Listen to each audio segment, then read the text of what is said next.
If one particular type of edit has grown in frequency on RuPaul's Drag Race in the last year or two, it's the delusional edit. Convince yourself. It's pretty multifaceted. Lots of different types of storylines can lead to a delusional edit. Personality types, different situations all aid themselves to this style of edit, and the fandom eats it up every single time. But in turn, it becomes one of the most devastating for a queen's image outside of the show. And we see that the queens who get this type of edit tend to be the ones sent some of the most hate by psychos online. Yeah, I refuse to say the word fans because they're not fans, they're psychos. We see that this kind of edit can even kind of stall their careers outside of the show, and they will suffer due to their portrayal in this type of edit. So we are going to crack the case of the delusional edit today. What is it exactly? What factors are needed in order for it to be a full-fledged delusional edit? And which queens have fallen victim to it over the years? Alright, gang, let's split up and look for clues. Sorry, I just had to feel my Fred Jones fantasy for a moment. Who else had him as, your sexual awakening as a child? Moving on. I really do think that Milk, and I'm going to try and pronounce it right, because yes, I'm an Ohioan and I say milk, popularized the modern day delusional edit. People responded so harshly and vehemently to her that season, and her downfall in episode 3 of All Stars 3 was lauded by fans as great television. And I do think that the producers took note of just how much hype there was around Milk's elimination. And it was a very, oh, the evil has been defeated moment from the fan base. They decided to implement it then more in upcoming seasons. And it seems like lately, almost every season since All Stars 3, there's been at least a glimmer of a delusional edit, if not a full force, debilitating delusion edit. What are some of the factors that make an edit a delusional one? This is somewhat more difficult to decipher than it was for the villain edit in my last video in the series, probably because some of the lines are blurred between these two edits.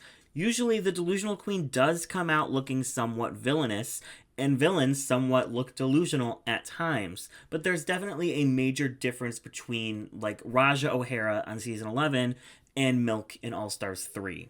The villain edit usually revolves around how a queen sees and treats the other queens in the competition. The delusional edit revolves around how the queen sees and treats herself. The three main factors I'm going to give the delusional edit are: 1, the queen must have an inflated perception of her own standing in the competition. 2, the queen must put other queens down in order to make themselves feel better. And 3, the queen must burst into tears at least once. Multiple times is even more glaring.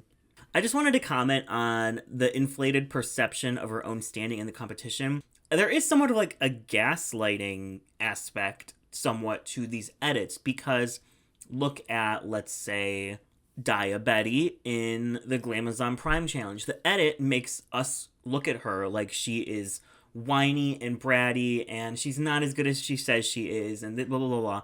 But, I mean, if you look at her look, I don't think it's crazy for her to think she should have been in the top. But the edit makes it look like she is being absolutely insane. She's not that good. She is so egotistical. Why did she think she was going to be in the top for this? So, yeah, there is somewhat of a gaslighty aspect to it, but sometimes it's valid, sometimes it's not. And why don't we start with the very first queen to receive this edit? I would honestly say it's all the way back in season 1. I think since it was a very different show back then, the edit looks a lot different too, but I think you see enough of the elements of it that I'm going to count it on this list.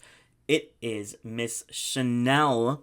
Now, Chanel comes into the competition gloating about how she is the queen to beat. She lists off all of her achievements, talks about how expensive her wardrobe is, and hypes herself up basically the entire first 2 episodes. And then she doesn't win either challenge and ends up in the bottom 2 in the 3rd episode.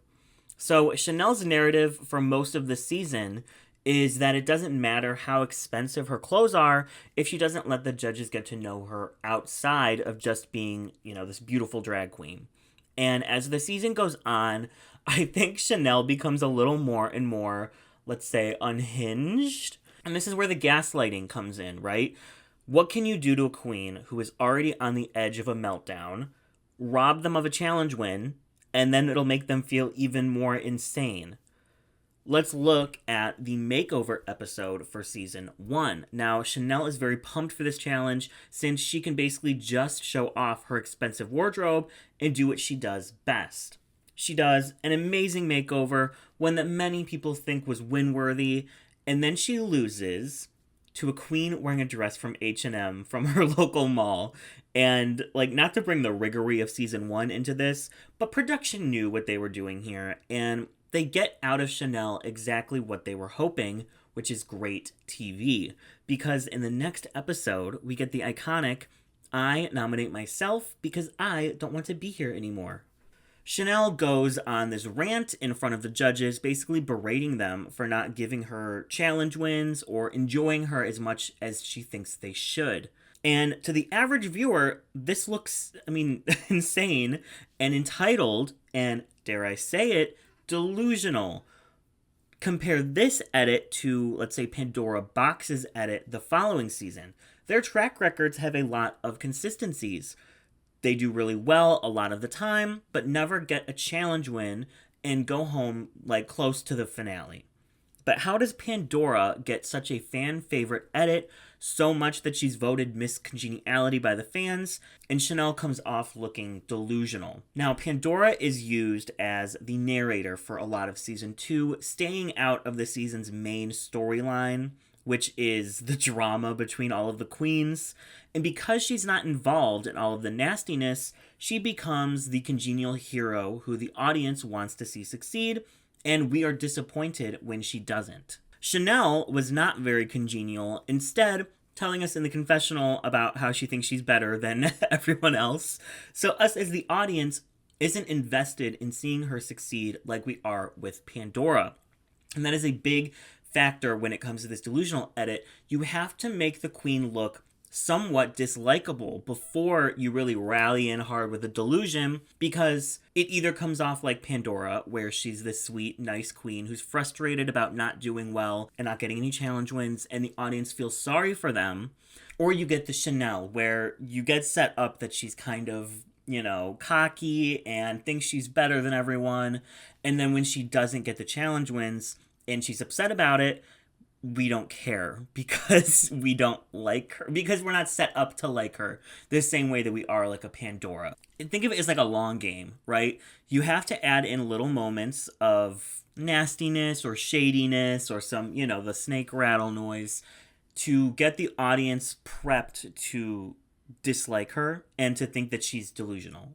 So keep that in mind as we talk about some more of these queens. We're actually going to skip all the way to season 6, where I think the next, big delusional edit happens. There are for sure some delusional moments with queens in other seasons, but a few moments a delusional edit does not make. Now, Laganja Estranja on season 6. One of the worst edits in Drag Race history, just based on, what it showed and what it, told us this queen was about. They absolutely demolished this poor girl in the edit. And I'm just really happy that finally now, after All-Star 6, she's gotten the redemption both on the show and with the fan base, because this is one of the most iconic, lovable, and fun queens the show has ever seen. Now, Laganja's delusional edit is a lot different than basically any other. Her delusions weren't necessarily stemming from how she was doing in the competition, but more so as herself as a person. Her and Adore's friendship outside of the show becomes a major plot point on the season because you have Adore saying that Laganja is putting on a fake personality for the cameras, something other queens also call out, and then you have Laganja saying, "No, this is the real me, I don't know what you're talking about." They basically tell her that she's acting like one person when they're filming, and then the second the camera's cut, she reverts back to her real self. Now, I mean, this is just kind of like rotted to call out because it puts Laganja in a really terrible spot. Either she admits, yeah, you know, what I've been putting on is a fake personality this entire time. Sorry, everyone. Or she doubles down and says, no, this is who I really am. And that's the side that she goes with. But either stance that she takes, she comes out looking pretty bad. Because you have everyone saying, Laganja, you're being fake, and you have the judges saying the same thing, it makes her look delusional when she keeps with the story that this is how she acts all the time and she has no idea what they're talking about. And of course, it leads to the I feel very attacked moment, and it's all just very sad and ugly to watch, especially now knowing everything we know about Laganja and her struggles with mental health and identity. So let's move on to season 7, where we get honestly a pretty similar edit with Max. And I think this is now pretty understood that Max was playing a character with her drag that she just never turned off, even in the confessional or the workroom for the most part. Unlike Ben de la Creme, who did this the season prior, we only really see Max as her character, and the other queens all call that out. Her prudishness, her fake accent, her strange behavior are all plot points in the season, and it all comes to a head in her elimination episode where, as it's been revealed now, production basically set her up to look like a psychopath. Max and some of her other season 7 sisters have talked about this moment where she was basically singing like a crazy person on the edge of the stage after stopping production. They've all said it didn't happen exactly like it did in the edit, and I encourage you to watch the legend himself, Joseph Shepard's interview with Max, to get the full tea on that from Max herself. But basically, Max is having a panic attack. She needs to undo her corset because she's having trouble breathing, and everyone is very accommodating. They're like, hey, sit down, have some water. And while she's recuperating, RuPaul is like, why don't you sing for me? Like, you know, trying to get her mind into somewhere else. And so Max sings, and RuPaul's like, oh, that was lovely. All right, do you feel better? Okay, cool, let's get back to the critiques. Well, in the edit, they make her look like, oh, I'm getting bad critiques and I don't know what to do, so I'm just gonna have a mental breakdown for attention and start singing for attention because I'm a wacky weirdo. I mean, they make her look crazy, like fully insane. This is an instance where production kind of sets the girl who gets this edit up to make them look even worse than they already do. But unlike with Chanel, where they purposely never give her a win in order to make her blow up, here they are purposely setting Max up to look like a psycho and editing things out of context in order to do so. Also, I don't think these queens get a full-on delusional edit, but I did want to mention that the editors and producers definitely set up both of these queens in several spots to look delusional, which led to the fan base sending them a lot of hate. Ginger Minge and Kennedy Davenport on season 7. The season-long story arc, which is the younger queens versus the older queens, and in the edit, the older queens are made to look pretty bitter and delusional many times, but it's not like full on, so I'm not going to count it. Another edit I'm hesitating on calling a full-fledged delusional edit is Thorgy Thor on season 8. The edit definitely makes her look pretty delusional in how she's putting so much focus on beating Bob specifically, but I do think a lot of her edit in the earlier portions of the season are more balanced in her portrayal and definitely paint her in a more positive light. I think once Acid Betty leaves, Thorgy takes the mantle of like delusional villain, right? Like her and Derek share that. But for the first part of the season, I think we're supposed to really like Thorgy, and we see her in a lot of different lights, and it's not just full-on delusion the whole time. Season 9, however, brings us 2 delusional edits, and that is with Aja and Alexis Michelle. The funny thing about Alexis Michelle's is that if you skip watching Untucked, you might not catch most of the big moments that led to this edit. Her blaming the other queens for her poor runway and for losing the challenge, her telling Sasha that, you know, she knows that Sasha picked her to go home on the main stage just because Sasha sees her as the biggest threat there. I love that one. I love Alexis Michelle. I will say, Alexis gets a much more dynamic edit than some of these other delusional queens, but some of the biggest delusional moments are just too glaring to ignore, and they get brought up multiple times throughout the season, so I am going to put her on this list. Aja is the first victim of this new social media queen edit. And basically, the edit tells us that because Aja photoshops all of her Instagram posts, people think she's this gorgeous, amazing queen, and has led her to thinking that she's a lot better than she actually is. The other queens on the season call her out for her makeup, her personality, her drag, her attitude, and overall just make her look like an egotistical, entitled person. Luckily, she comes right back on season 9 and improves her perception and solidifies herself as a drag legend. You guys know by now, we stan Aja so much on this channel. So let's talk about the big one. The season that I think popularized the delusional edit and made it into what it is today, All Stars 3. Wow. I remember going into this season, hearing the cast, and being so excited since two of my absolute all-time favorites, Thorgy Thor and Milk, were going to be on it. Well, 2 delusional edits and a 10th and 9th place finish later, I'm still depressed. The whole Thorgy situation has been highly talked about. You has a great video on it. I've talked about it in the Riggery of All Stars 3. But Thorgy was fully set up to look like a lunatic. Like, fully. And it's only until recently that I think the fandom as a whole has realized that Thorgy was right all along. Now let's talk about the big kahuna, Milk. She truly came into this season with such an inflated ego because of how much she had accomplished since her original season. And there's nothing wrong with that, but baby, the delusion was real and it was so entertaining. And here is where my problem with this edit comes in. It is so much fun to watch. I mean, I had so much fun watching Milk be a delusional, sobbing mess that season. It was great TV. It was really fun.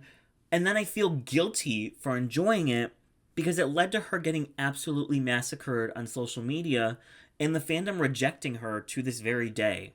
I mean, she just deleted her Instagram this week. Milk was a huge fan favorite on season 6. The show was forever changed because of her run on her original season. She was in an ad campaign for Madonna skincare line. She walked countless runways. She was beloved. And you know what? Why not come into All Stars thinking you're the shit after doing all of that? I think Milk is an amazing case of the idea that just because you're an amazing, incredible, outstanding drag artist doesn't mean you're automatically going to be good at Drag Race. But talk about an edit that buries the queen. I mean, this is one of the worst edits I have ever seen. And I know that people are like, yeah, but she said and did all the stuff that she did. And of course that's true. But I'm sure she said and did a lot of other stuff too that we didn't get to see. Milk is one of the most philanthropic queens from the entire series. She is constantly helping the hungry and homeless population in New York, going to food banks, sharing information on queer spaces and foundations that need help. I'm sure that sometime in that week and a half period that she filmed All Stars 3, she discussed some of that on the show, and just including one scene highlighting what an incredibly giving person she is would have helped diversify her edit and round out her character on the season, but nothing is included except her being completely delusional, and that is literally the only thing they show of her. So, on one hand, it is kind of dehumanizing, right? It is shrinking her down to just one trait. And because that one trait is negative, it makes it very easy for her to be a target for the fan base because they only see her as a crazy person. They don't feel bad about going in as hard as they did, which, I mean, that's also delusional within itself. But I do think if you were to include some of her charity work or talk more about how her style of drag is so different from everyone else's and blah, blah, blah. So many things you could have talked about with her. Just 1 or 2 scenes of that thrown into this edit, I don't think people would have gone in as hard as they did because there would have been something else for them to soak in about her and humanize her in a way that maybe she wasn't humanized on the season itself. All Stars 4, Latrice ends up getting kind of a softer version of Milk's edit. The main parts of her edit that point her in the delusional light are when she discusses her reputation from the show and in the world of drag, and how it should give her a little boost in the competition.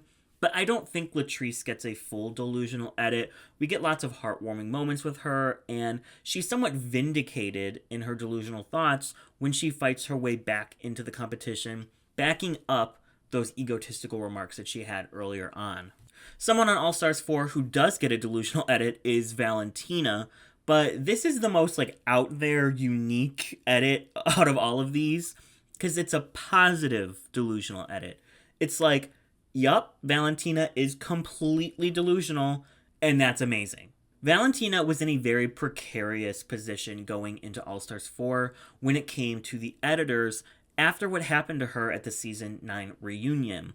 A lot of the girls basically called her out for being a bitch, for being fake, and I'm sure it was very enticing to the editors and the producers to play into this storyline on All Stars. And I'm sure Valentina was aware of this too. If I were her, I would be horrified to go back, because it would be so easy to be yup, Valentina was that girl all along, and here is proof of her being a bitch. Instead of getting a villain edit, though, Valentina gets an edit where she's delusional, but not in the same way as everyone else with this edit has been so far. While other edits have queens lashing out and getting angry with their placements, or being nasty to other girls out of jealousy, or being fake, Valentina's edit basically portrays her as living in her own French vanilla fantasy world, which she admits, and is yup, that's me. She doesn't listen to critiques or placements, and always thinks she does the best, but she doesn't tear down the other queens by doing this. Instead, she is just focusing on herself and how well she thinks she's doing and hyping herself up, and that is the difference. It's not, I did better than you. It's just, I did the best. Right? And just by framing it in that one different way completely removes a big portion of the negativity that comes with this type of edit. It's definitely delusional, but it's played for laughs. It's portrayed in a positive way, not the nasty, emotional way. And because of that, I think Valentina dodged getting a bad edit and comes out of All Stars looking like even more of a star than she did on Season 9, if that's even possible. Cracker also gets somewhat of a delusional edit on All Stars 5, but I'm hesitant to say that it's a fully fledged one. We know a lot of the more negative behavior and fights that she had was left on the cutting room floor of the season. There was definitely the potential for a delusional edit, but maybe the fact that she was a finalist who also had the best track record kept them from unleashing the full delusional edit for her. Her delusion mostly came from some of her snarky and antagonistic behavior that she then refused to own up to in both the confessional and with the other queens. I actually would love to see the All Stars 5 that has a villain edit for Cracker, because I think it would have added so much more to the season. And I feel like watching All Stars 5, you can tell we're missing a lot of context and a lot of things that happened. And I definitely think a lot of it was kind of masking Cracker's bad moments. I mean, we know she had a fight with Blair. We know she had a fight with Mayhem. And I actually think including it and just saying, let's give this edit, let's just show what happened. Let's add some real dynamicism to this boring season. It would have really improved it. The next delusional edit, I think, comes from Britta Filter on Season 12. She gives us huge expectations of her when she enters the season. I mean, did you guys know she's from New York? That's a big deal. But if you didn't know that, it's fine. She's pretty humble about it. She's pretty humble about where she comes from. No, for real. If you were playing a drinking game with Season 12, do not put every time Britta mentions she's from New York on the list, because you will literally die from alcohol poisoning. Her delusion comes from where she puts the blame, and she puts it on other queens. And by that, I mean Aiden Zane for her shortcomings. Instead of accepting that she's not bringing it as hard as she knows she can, she focuses instead on how Aiden is the worst contestant to ever compete on the show. She's such a piece of shit. She's the worst drag artist she's ever met in her entire life. What are you doing here? You should have gone home week 1. You shouldn't even made it onto the season, Aiden Zane. I mean, she goes in. She goes in on Aiden Zane. And you can tell it's just her kind of dodging her own insecurities with her own performance. And it led to her getting so much hate. I mean, I think she deleted her Instagram for a while, or her Twitter, because she was getting so many death threats. And I'm just waiting for Britta's All-Star 6 style redemption on hopefully All-Star 7 or All-Stars 8, because I do think she is such a talented drag artist, and I would love to just watch her come back and slay, and for the fandom to truly fall in love with her. Jan, I think, dodges the delusional edit for the most part on season 12, but I mean, she gets it hard on All-Star 6, from disagreeing with her placements to other girls, only for them to shoot back at her that she deserved what she got, to her final words on the show being, "America wants to see more of me." This is one of the most harshest delusional edits I've seen. I would say they definitely paint Jan in a delusional light on her elimination episode of season 12, but we as the audience have become attached to and sympathized with Jan previously, so it didn't come off as bad as it does on All-Star 6, where they edit her into the most whiny, delusional queen we've ever seen. I mean, she's barely in the first 2 episodes of All-Star 6, and it's the episodes where she is killing it, but her edit doesn't really take off until episode 3, where the delusional moments start. And then, yikes, that Pink Table Talk episode. I mean, some of the Laganja edit peeks its way in, where the judges are telling her they just want to see the real Jan, and Jan thinks that's what she's been doing all along. You can tell how the other queens in the competition with her are, like, fully annoyed, Eureka especially, and, like, a lot of these delusional queens, she meets a harsh end when she gets eliminated in episode 7. I mean, Alexis Mateo pulling Pandora's lip sync so Jan thinks that she's safe, only for it to be a tie, and then Trinity sends Jan home. It's one of the most brutal eliminations we've ever seen on the show. And I feel like that's a motif here. There's a certain level of humiliation that seems to be pulled with a lot of these edits. I mean, Milk, Jan, Laganja, and Max are all pretty much humiliated and shamed on their way out. I think it's because the producers feel like these queens amp themselves up so hard and inflate their egos so much. The audience just wants to see someone stick a pin in that balloon, right? They want to see it pop, and they want to see it all come crashing down. They want to see them face reality by making them fall hard on their faces. And some of these eliminations, that surely does the job. But taking yourself out of the edit and looking at these people as, people, it really sucks to have to watch some of them get literally shamed on the way out. Now, season 13, I think Olivia and Utica definitely have some delusional moments, but I don't think that they get the edit. I think they're fully rounded out as people by the end of that season. And now we get to present day. Season 14. And one queen is dangerously close to getting the delusional edit. We'll see how the rest of the season goes, but right now, the psychos on the internet are attacking this queen, sending her death threats because of how bad her edit has been these last few episodes. Daya Betty, in my opinion, one of the most interesting and fun queens on the season. I would say you should stop sending death threats, but I think it's pretty clear at this point that absolutely nothing is going to stop these sociopaths from directing hate at queens on the internet. Seek therapy. We're begging. Daya starts in a very interesting position in the season. She gets eliminated in her first episode and then gets immediately brought back the next week. So I was sort of assuming we were going to get an underdog storyline from her.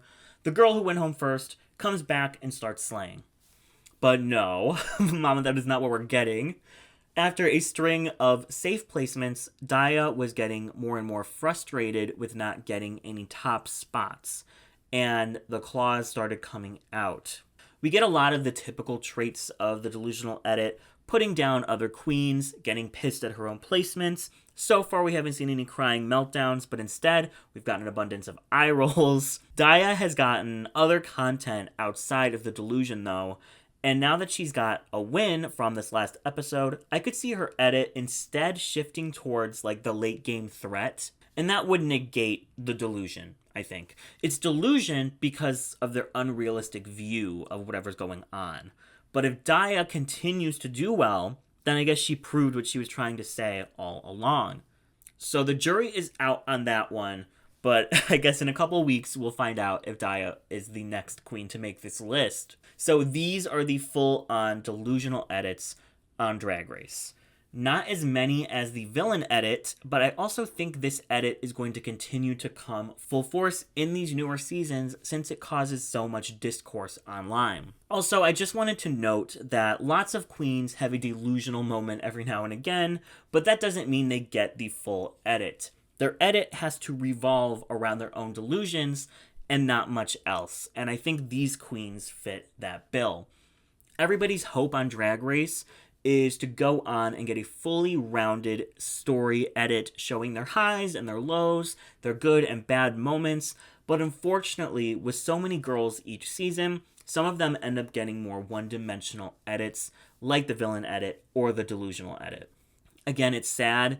Almost all of these queens have gotten major amounts of hate and death threats after their seasons. If you see that type of behavior, call it out. I'm about to start exposing these bitches, like reporting these hoes, like it's exhausting. And I'm sorry that it's such a struggle to be a good person. All right, what type of edit do you want me to cover next in the series? Let me know in the comments below. And of all of these queens, who do you think had the worst edit? Who's the baddest of the bunch? I want to thank you guys so much for watching. Here are the links to all of my social medias as well as my beautiful patrons. You can sign up for my Patreon. The link is in the description. We have a $1, a $3, and a $5 tier. Again, thank you to all past, present, and future patrons. I truly appreciate your support. It has been a long day solving the mystery of who should have won the Glamazon Prime Challenge. And, I mean, obviously, the answer is Daya Betty. Did you know she made her socks, she made her shoes, she made her dress, she made her glasses, she made her gloves, all from scratch. She didn't come out in a fucking bathing suit, just fabric wrapped around her body. In case you didn't know. Just in case you didn't know. Okay, guys, keep supporting our Season 14 gals. They are all incredible, all amazing. Tip them on Venmo, buy their merch, send them positive feedback and positive comments on their social medias. And I will see you in the next one.